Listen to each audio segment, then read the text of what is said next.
गटारातील किडासुद्धा, जंतसुद्धा, नरकवास भोगणारे प्राणीसुद्धा जीवनमुक्त होतात बरं का. मग मनुष्याचं काय घेऊन बसणं. मनुष्याला अधिक बुद्धी असल्यामुळं तो पुढचा जो दृष्टांत आहे तो ऐकून ऐकत नाही, म्हणजे आचरणात आणत नाही. भगवंत नामाला प्राप्त होत नाही आणि परिणाम असा होतो नरकात जावं लागतं, अधोगतीला जावं लागतं. कसं पहा पुढे. रामकृष्ण हरी विठ्ठल केशवा. एकदा नारद महर्षी विष्णूंना प्रश्न विचारला, तेव्हा संत संगतीचे महत्त्व काय. संत संगतीचे महत्त्व काय म्हटल्यानंतर विष्णू म्हणतात, मला तर काही कल्पना नाही, परंतु संत संगतीचं महत्त्व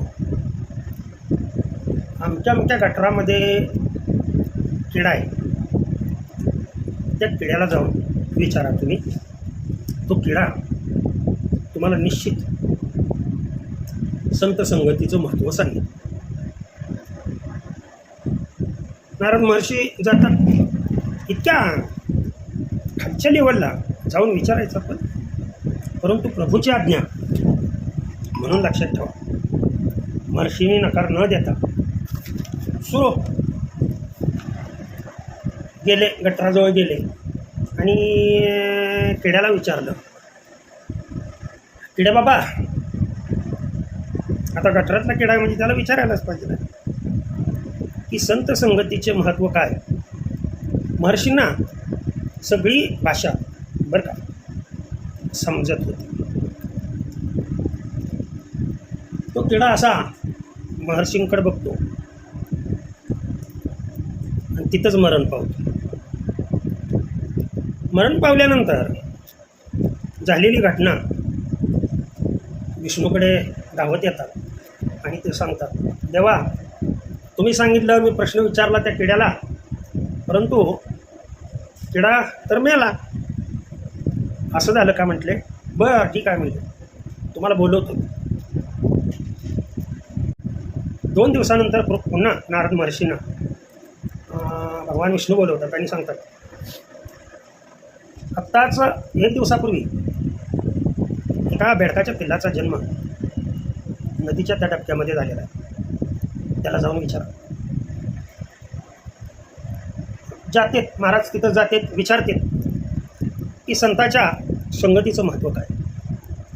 ते पिल्लू असं करून बघतं, लगेच मरतं. आता ही मरण्याची क्रिया 2 वेळा घडली बरं का, लक्षात ठेवा. पुन्हा झालेली घटना सांगतात. पुन्हा विष्णू 2 दिवसांनी त्यांना बोलवतात. कुंपणावर नुकताच एक सरडा आहे, नुकताच त्याचा जन्म झालेला आहे, त्याला जाऊन तुम्ही विचारा की तुमचा जो प्रश्न आहे की त्याला जाऊन विचारा. नारद महर्षी तसे करतात, सरड्याजवळ जातात, विचारतात त्याला, परंतु प्रश्न विचारला की मृत्यू होतो. ते असे बघतात. मग तर आता नारद महर्षी फारच घालतात. अहो, विनाकारण म्हणते, भगवान विष्णूंना म्हणते, विनाकारण 3 मृत्यू मला पाहता झाले. असं का. बरं म्हणते, 2 दिवसांनी. 2 दिवसानंतर सांगते, त्या झाडावरती एक पोपटाचं पिल्लू जन्माला आलं आणि तिथे ते 2 जण, त्या पिल्लाचे आईवडील काही नाहीत. तुम्ही जावा आणि त्या पिल्लाला विचारा की संत संगतीचा फायदा काय, लाभ काय, महत्त्व काय. जातेत, विचारतेत. पिल्लू असं बघतं, लगेच गतप्राण होतं. की आता 4थी घटना. बरं म्हणले, असं करा, 2 दिवसानंतर या, आता काय प्रयोग माझा फेल होणार नाही. 2 दिवसानंतर गेल्यानंतर भगवान विष्णू नारद महर्षींना सांगतात, महर्षी जस्ट मृत्यू लोकामध्ये गाय व्याली, तिला आता जस्ट पिल्लू झालेलं आहे, वासरू झालेलं आहे. त्या वासराला जाऊन विचारा तुमचा प्रश्न. असं म्हटल्यानंतर नारद महर्षी जातात, वासराला विचारतात, बाळ, संत संगतीचे महत्त्व काय? नारद महर्षींकडं असं बघते वासरू आणि जीव सोडून देतात. आता किती मोठं पात्र झालं. नारद महर्षी पाय आपटतच भगवान विष्णूकडे जातात. तेव्हा माफ करा म्हटले, तुम्ही सांगताय ते उपाय काय यशस्वी ठरत नाही म्हणले. आता शेवटचाच उपाय मी सांगणार आहे आणि हा यशस्वी होणारच. आता काय म्हटले, तर अमुक अमुक राजा आहे म्हणली, त्या राजाला आत्ताच जस्ट मुलगा झालेला आहे आणि त्या पाळण्यातल्या बाळाला विचारून या की संत संगतीचे महत्त्व काय. आता म्हणले, देवा धन्य, त्यांना काय बोलता येत नव्हतं, काय करू शकत नव्हते, म्हणून मी वाचलो. आता जर दरबारात गेलो आणि अशा पूर्वीसारखी जर घटना घडली तर राजा मला काय सोडेल का? भगवान विष्णू म्हणले, का नका, बिनधास्त जावं म्हणले. असं म्हटल्यानंतर भेट तुम्हाला सांगतो, राजवाड्यात आले. राजवाड्यात आल्यानंतर राजाने मस्तपैकी स्वागत वगैरे केलं. वा म्हणले, नारद महर्षी, आमचा राजवाडा आज पवित्र झाला आणि या पवित्र दिनी आम्हाला मुलगा झालेला आहे.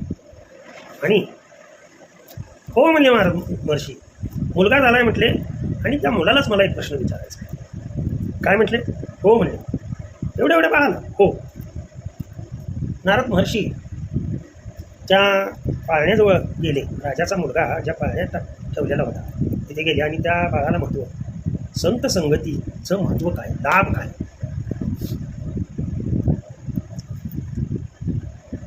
प्रणाम करतं ते बाळ आणि नारद महर्षींना सांगतं, महाराज, या प्रश्नाचं उत्तर तुम्हाला मी आवर्जून देतो, परंतु तुम्हाला ज्यांनी माझ्याकडे पाठवलं त्याला घेऊन या. मग बघा लक्ष द्याने. आता भगवान विष्णूंना घेऊन यायचं म्हटल्यानंतर नारद महर्षी पळतच गेले. काय का असं ना म्हटले, आपल्याला मार मिळाला तरी भागीदार कोणतरी आहे आणि आपल्याबरोबर देव आहे, त्याच्यामुळे काय बिनधास्त म्हणलं, काळजी करायची काही कारण नाही. नारद महर्षी आनंदाने उड्या मारत आले आणि भगवान विष्णूंना घेऊन गेले.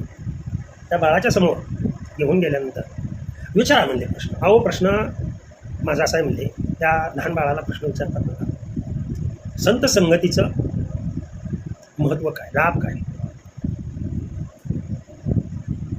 मग ते बाळ बोलू लागलं, महाराज, मी नरकवास भोगत होतो. किड्याच्या स्वरूपामध्ये मी नरकवास भोगत होतो. तुमचं दर्शन झालं, मी नरकातून बाहेर आलो, शुद्ध पाण्यामध्ये बेडूक खाणीमध्ये माझा जन्म झाला. आता पहा, त्यानंतर तुम्ही मला तिथे हा प्रश्न विचारल्यानंतर माझा मृत्यू झाला म्हटले, मी सरडा झालो. सरड्याला विचारल्यानंतर मी म्हटले पोपटाचं पिल्लू झालो. पोपटाच्या पिल्लाला विचारल्यानंतर म्हणजे मी गायचं वासरू झालो. वासराला विचारल्यानंतर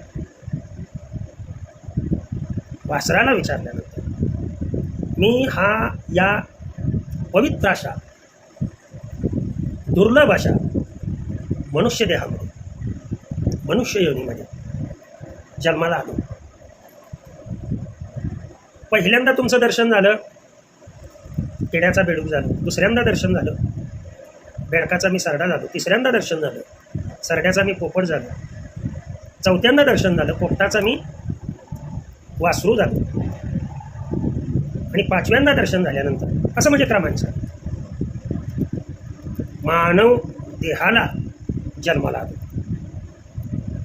आणि मानव देहाला फक्त जन्माला नाही आलो, राजघराण्यामध्ये मला जन्म मिळाला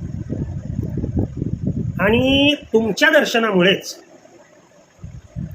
मला भगवान विष्णूचं दर्शन झालं. इतका संत संगतीचा लाभ आहे. म्हणून जगद्गुरू तुकोबराय म्हणतात बरं का, लक्षात ठेवा. संत दर्शने हा लाभ आय, संत दर्शने हा लाभ, पद्मनाभ जोडला, पद्मनाभ जोडला, संत दर्शने हा लाभ.